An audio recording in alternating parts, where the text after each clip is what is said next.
Et j'aimerais vous choquer et choquer la francophonie. Et je veux que tout le monde m'écoute et m'écoute très bien.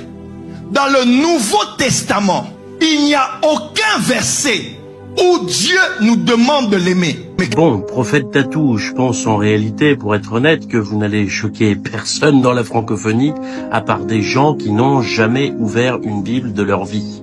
Mais vous êtes malgré vous l'exemple en fait de ceux qui prêchent les miracles et les prophéties et en fin de compte qui s'éloignent de la parole de Dieu et qui finissent avec le temps par prêcher complètement n'importe quoi et s'éloigner du message du Christ et de la Bible. Et c'est là qu'on va voir si dans les commentaires les gens sont de bonne foi, s'ils préfèrent soutenir leur papa spirituel, même s'il a tort, ou alors de soutenir la parole de Dieu et le message de Jésus-Christ. Alors, prophète Tatou, vous êtes peut-être habitué effectivement aux foules qui vous applaudissent, peu importe ce que vous dites, mais il y a quand même des gens sérieux qui lisent leur Bible, et oui, c'est vrai. Et du coup, je vais me permettre de vous lire 3 petits passages seulement dans le Nouveau Testament, où il est sujet de l'amour de Dieu, et vous risquez d'être vraiment surpris. Alors, je vous invite, cher prophète, si vous avez une Bible, bien sûr, si vous en avez pas, contactez-moi, je vous en ferai passer une, mais dans l'Évangile selon Jean, chapitre 14, verset 15, il est écrit « Si vous m'aimez, gardez mes commandements. » Oh, quelle nouvelle!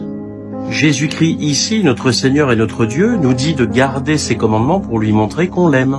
Et chose encore plus étrange, prophète, vous allez un petit peu plus loin au verset 21, il est écrit « Celui qui a mes commandements et qui les garde, c'est celui qui m'aime, et celui qui m'aime sera aimé de mon Père, je l'aimerai et je me ferai connaître à lui. » Vous voyez, c'est incroyable de lire le Nouveau Testament.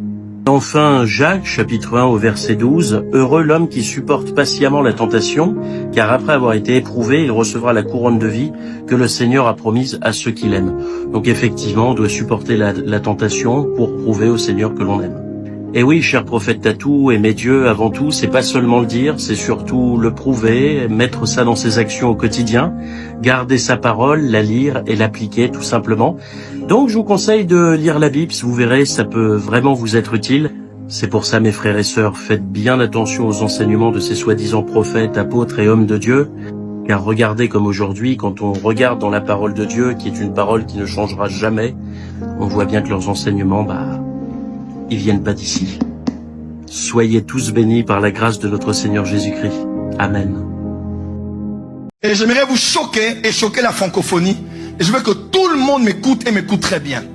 Dans le Nouveau Testament, il n'y a aucun verset où Dieu nous demande de l'aimer.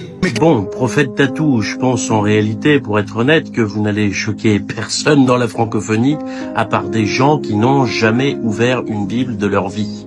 Mais vous êtes malgré vous l'exemple en fait de ceux qui prêchent les miracles et les